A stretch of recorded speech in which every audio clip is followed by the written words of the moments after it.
भैया जो आपको बताया कि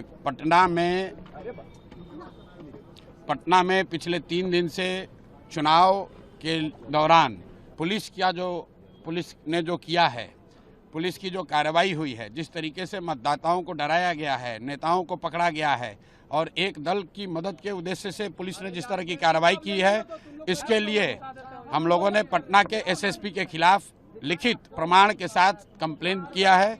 मुख्य चुनावी अधिकारी ने अभी कहा है कि उन पर जांच के आदेश दिए जा रहे हैं और जैसे ही जांच की रिपोर्ट आएगी उन पर सख्त से सख्त कार्रवाई होगी। अगर यहाँ पर कार्रवाई नहीं होती है तो हम लोग इलेक्शन कमीशन दिल्ली जाएंगे, कोर्ट जरूरत पड़ी तो कोर्ट में भी जाएंगे। किसी भी हालत में पटना के एसएसपी को या अन्य किसी भी पुलिस पदाधिकारी को ये अनुमति नहीं दी जा सकती है कि वो बिहार में लोकतंत्र को अपने हाथ में लेकर अपने हिसाब से कर सके। बांकीपुर विधानसभा उपचुनाव की मतगणना से ठीक पहले बिहार की राजनीति में नया विवाद खड़ा हो गया है। जनसुराज के संस्थापक और बांकीपुर से उम्मीदवार प्रशांत किशोर सीधे चुनाव आयोग पहुंचे। शिकायत किसी राजनीतिक दल के खिलाफ नहीं थी, बल्कि शिकायत थी पटना के वरिष्ठ पुलिस अधीक्षक यानी एसएसपी कार्तिकेय शर्मा के खिलाफ। प्रशांत किशोर का आरोप है कि मतदान वाले दिन पटना पुलिस ने निष्पक्ष भूमिका नहीं निभाई।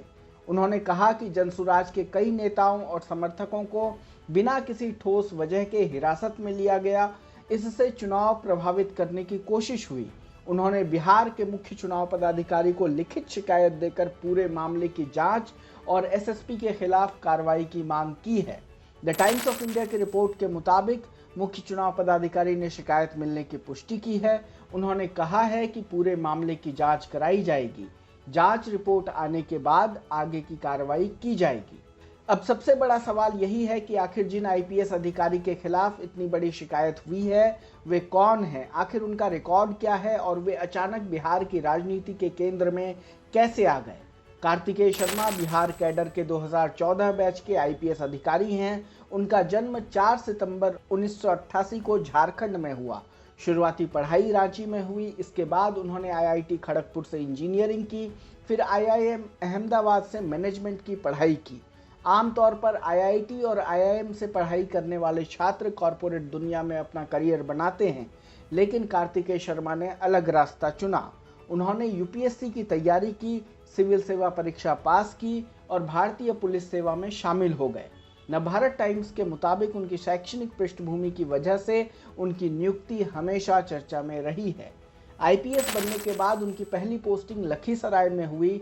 इसके बाद उन्होंने सिवान में एसडीपीओ के तौर पर काम किया, फिर शेखपुरा, वैशाली और पूर्णिया जैसे जिलों में पुलिस अधीक्षक रहे। हाल ही में उनका तबादला पूर्णिया से पटना किया गया। उन्हें राजधानी का नया एसएसपी बनाया गया। पटना जैसे संवेदनशील जिले की जिम्मेदारी मिलने के बाद उनकी काफ़ी चर्चा हुई। इसकी वजह सिर्फ उनका प्रशासनिक अनुभव नहीं था, बल्कि आईआईटी और आईआईएम जैसी संस्थाओं से पढ़ाई भी थी।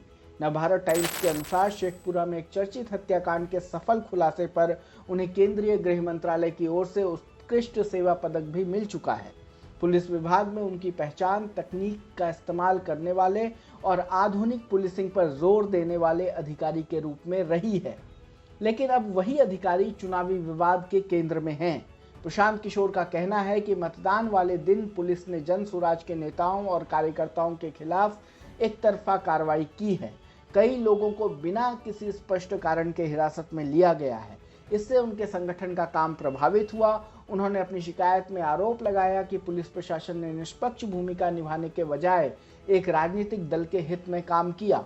नवभारत टाइम्स की रिपोर्ट के मुताबिक उन्होंने मुख्य चुनाव पदाधिकारी से पूरे मामले की स्वतंत्र जांच कराने और जिम्मेदार अधिकारियों के खिलाफ कार्रवाई की मांग की है। दरअसल यह विवाद सिर्फ आज का नहीं है। मतदान वाले दिन भी प्रशांत किशोर ने यही आरोप लगाए थे। द टाइम्स ऑफ इंडिया की रिपोर्ट के मुताबिक उन्होंने कहा था कि उनके कई समर्थकों को मतदान शुरू होने से पहले ही पुलिस ने उठा लिया। उन्होंने यह भी आरोप लगाया था कि भाजपा हार के डर से प्रशासन का इस्तेमाल कर रही है। हालांकि यह आरोप पूरी तरह से प्रशांत किशोर की ओर से लगाए गए हैं। इन आरोपों की स्वतंत्र पुष्टि अभी तक नहीं हुई है। फिलहाल इस पूरे मामले में पटना पुलिस या एसएसपी कार्तिकेय शर्मा की ओर से इन आरोपों पर कोई विस्तृत सार्वजनिक प्रतिक्रिया सामने नहीं आई है। इसलिए अभी इस मामले को शिकायत के आरोप के तौर पर ही देखा जा रहा है। जांच पूरी होने के बाद ही यह साफ होगा कि मतदान वाले दिन पुलिस की कार्रवाई सामान्य कानून व्यवस्था को बनाए रखने के लिए थी या फिर प्रशांत किशोर के आरोपों में कोई तथ्य था। यानी एक तरफ ऐसे आईपीएस अधिकारी हैं जिनकी पहचान आईआईटी खड़गपुर और आईआईएम अहमदाबाद जैसे प्रतिष्ठित संस्थानों से पढ़े अधिकारी के रूप में है, जिनका पुलिस रिकॉर्ड भी चर्चा में रहा है। दूसरी तरफ बिहार की राजनीति के सबसे चर्चित नेताओं में से एक प्रशांत किशोर हैं, जिन्होंने उन्हीं अधिकारी के खिलाफ चुनाव आयोग का दरवाजा खटखटाया है। अब सबकी नज़र दो चीज़ों पर है, पहले बांकीपुर उपचुनाव का परिणाम क्या आता है और दूसरी चुनाव आयोग की जांच में क्या निकलकर सामने आता है। क्योंकि अगर शिकायत सही पाई जाती है तो चुनाव के दौरान प्रशासन की भूमिका पर गंभीर सवाल खड़े होंगे, लेकिन अगर आरोप सही साबित नहीं होते हैं तो यह विवाद भी बिहार की चुनावी राजनीति का एक और आरोप प्रत्यारोप बनकर रह जाएगा। फिलहाल अंतिम जवाब चुनाव आयोग की जांच के बाद ही सामने आएगा।